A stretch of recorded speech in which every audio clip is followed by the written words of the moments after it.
All right, Taurus, thanks for tuning in to your January of 2015 horoscope. My name is Athen. All right, so let's see what's in store for you this month. Now, right off the bat, we've got a lot of emphasis in your ninth house, your house of life path, spirituality in terms of your connection to spirit, travel, philosophy, anything you're doing about sharing wisdom with others. Very expansive house, and it could have to do with any of those things or all of those things, just depending on you personally. And the first thing leading into this is that we have Mercury going into that ninth house on the 1st. And so he's going to be joining up with Venus. So this is about overall enjoying your whole life path, expansiveness, ninth house activities this month, the wisdom, the philosophy, learning new studies, sharing those studies, and perhaps, maybe doing some light traveling this month. It would be very good for you.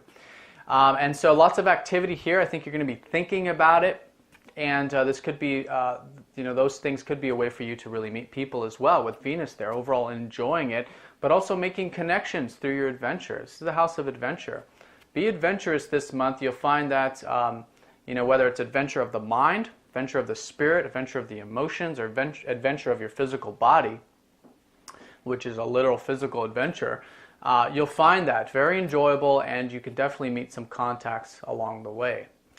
Now, on the 1st, also, we have Mars opposite Jupiter in that ninth house. So this whole month, there's a sense of really needing to balance whatever these ninth house activities are with your normal understanding of things. You see, with the ninth and the 3rd house, it's a knowledge sector, knowledge access between these two planets. Ninth house has to do with the right brain, and the 3rd house has to do with the left brain. So balancing the expansive, the philosophy with the practical. Make sure that whatever information you're learning this month, you're turning it into practical knowledge.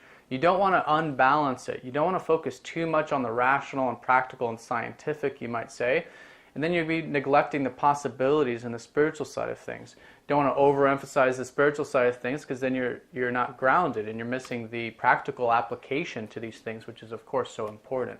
So balancing the knowledge, left and right hemispheres of the brain, very important for you this month. And also making sure that if you are going on any physical traveling, that you're taking care of the mundane aspects in your life. Now, on the 3rd, we've got the Sun going over Pluto. So this is the last of the fast-moving planets going over these aspects with Pluto from December. And this is the last one. So this is about some final transformations needing to take place, some letting go, some releasing, but it's fairly positive. I'm getting a sense of with the Sun here, it's about some creative renewal. There's a creative transformation taking place here. Around the 3rd, really ask yourself, how can you bring more passion and enjoyment into your life? Strip away some old ideas of this and step into that power. This is taking place in your 8th house, which is the house of transformation. Step into that power of, you are a master of your life. You are open to change, because when we're open to change, we become the master of our lives. And that's what the 8th house is all about. Beginnings, endings, changes. The universe is constantly changing. And when you're in flow with that, there's a tremendous amount of enjoyment and creativity that can be had from that. So be open to those things around the 3rd. Now on the 4th, we've got Mars going into Aquarius. So this is your 10th house. So you're going to be very motivated this month, I think, in terms of whatever you're doing for work, career, or public related things. So this is good. Put the energy into it. It's going to provide a lot of motivation for you, and you could get a lot done in that sector. Now on the 5th, we do have the full moon taking place in your 2nd house of your values. For a lot of you, this could be a high time in terms of your physical values, such as finances, or at least a time of understanding something new in terms of them. But overall, it could be a very good financial month for you guys. But around the 5th, really pay attention to the things you value, not only physically, okay, because it's a full moon, it's involving both the 2nd and the 8th house. So this isn't just about physical values. What do you value in life? And all this transformation is what this 8th house stuff was about. You know, what are you connected to under the surface? Are you connected to your job under the surface? Are you connected to your relationships under the surface? This was the strong emphasis last month in December. And now in this month, it's really seeing it and seeing how you can bring more of that final, you know, it's a final lesson, how you can bring more of this deeper meaning to what you're doing, this deeper enjoyment and transformation. So see all values of your life are on the 5th, and it's a good time to reflect. Overall, the full moon gives us a good sense of awareness of these two aspects in our life. Now on the 10th, we've got Pluto squaring up to the North Node, and this is the high period here of the month, high energy, and also it kind of gives the overall energy for the entire month because this is a very important aspect. Pluto squaring up to the North Node is suggesting that, you know, last month with all of this Uranus-Pluto square stuff, now it's about really, let's do this, you know, let's put in the action, let's get it done. And where it's going, which is where the North Node is pointing, is in your 5th house, which is about creativity, entrepreneurship, children, romance, all of these things.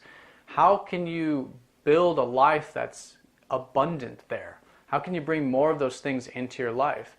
This is about you enjoying what you do and on all levels in a very passionate way.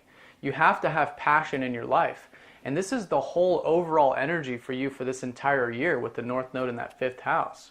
Okay, it's that creative energy. It's that passion. You've got to have that life force. If that spark isn't there, it doesn't matter what you're doing.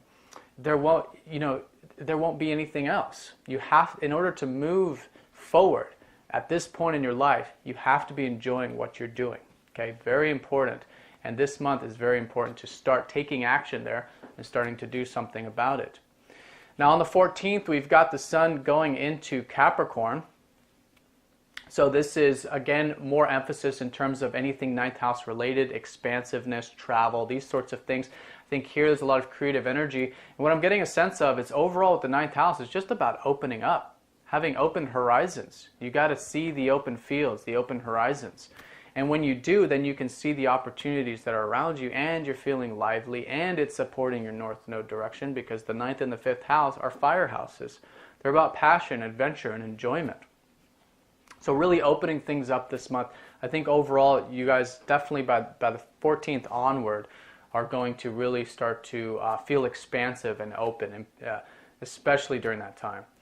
Now on the 19th, we've got Venus opposite Jupiter, so there's more balancing here in terms of the 3rd and the 9th house that I was talking about with the left and right hemispheres, okay? And this is, I think you guys are really going to be enjoying a lot of this expansive stuff, or the expansive element of your life. So just be sure that you are balancing it with the physical day-to-day stuff, okay? Very important here. Now on the 19th, we also have Uranus conjunct the South Node. And this is going on through the 21st, so for a few days here, but we're going to feel this for the second half of the month. And this is about releasing some old ideas about community, some old notions about friends, groups, humanitarian, innovative things. The South Node is traveling that 11th house. Also freedom too. It's releasing, you know, the idea that you need freedom or something of that nature, or you need something in particular about friends, or there's some sort of attachment that needs to be released. There are some old notions about that. So do whatever releasing work that comes to you from the 19th through the 21st, and you will find a tremendous amount of freedom in that. If it is a release of thinking you need freedom, you'll realize that you have freedom all along. If it's a releasing in terms of maybe you haven't been, you know, focusing too much on your own creative projects and you focus too much on being of service to others, then it's releasing your, you know, you feeling like you need to be more of service. You know, this whole year is about you. It's a very self-oriented thing here with that North Node in the 5th house, you enjoying your life. It's the most important thing. You can't be of service if you're not enjoying what you're doing. Things of that nature. So do the work from the 19th to the 21st in regards to that. I think you'll find a tremendous amount of freedom in that. Now also on the 19th, we've got Mars conjuncting up to Neptune. So this is again emphasizing that 10th house of work, career, and anything public. And so I think this is where you guys will really start to have a spiritual connection, especially around the 19th in terms of what you're doing and in terms of your public or work. Have presence in your work. It's very important, what you guys have been doing with Neptune there. And I think you'll find that very motivating, you know, the deeper connection to what you're doing on that public sphere. On the 20th, we have the new moon in Capricorn. So in your 9th house, we've got something new. Maybe it is a new philosophical perspective, a new expansive perspective. Some of you might start off on a travel or a journey, an adventure. Whatever it is, pay attention around the 20th because it is a time of low energy, of being receptive. And whatever the newness that is being built there, use that time from the 20th onward and into February to start building upon any new ideas you get around the 20th in regards to that 9th house. On the 21st, we've got Mercury retrograde in Capricorn. So reflecting in terms of your life path, very important this month from the 21st into February. Reflect and see, how is your path unfolding? Again, are you enjoying it? Is there adventure? Is there excitement? Are you utilizing your philosophy? Are you utilizing a higher perspective, a spiritual perspective in what you're doing? How can you improve your spiritual connection to Source, to your guides, to the higher realm? These are the questions you really want to ask from the 21st onward, and treat your overall life, in terms of your life path, as a learning experience, especially during this time. Because with Mercury retrograde, it's not so much about not doing things, it's just about entering into them with the idea that you're learning, okay? And you can make mistakes, and it's okay because you're gaining the information, you're learning in the process. Now on the 22nd, we have Venus going into Aquarius, and this is where things start to shift, in particular in terms of your career and work, in terms of what you're enjoying. Are you enjoying your work? And I think you will be from the 22nd and into February. Connect to your work, anything public, meet friends, meet people through your work. Very supportive with Venus in that 10th house, and very enjoyable. Now the last aspect is on the 31st. We have Mars then going over Chiron, so I think whatever this work stuff is that you'll be experiencing this month, I think you're going to feel very good about it, very healed about it, especially at the end of the month. All right, Taurus, so let's go and draw a card, see where Spirit would like some emphasis for this reading. Okay, Jupiter. Expansion, and this is exactly what I was getting a notion of with all this 9th house activity. Now Jupiter's opposite this 9th house for you. So it's seeing that expansion is not only in the higher realms, but it's in the physical realms. It's about grounding it, being it, embodying it, communicating it. You guys, even in your day-to-day interactions, have a tremendous amount of philosophy and wisdom to share, to express, to communicate with that Jupiter in that 3rd house.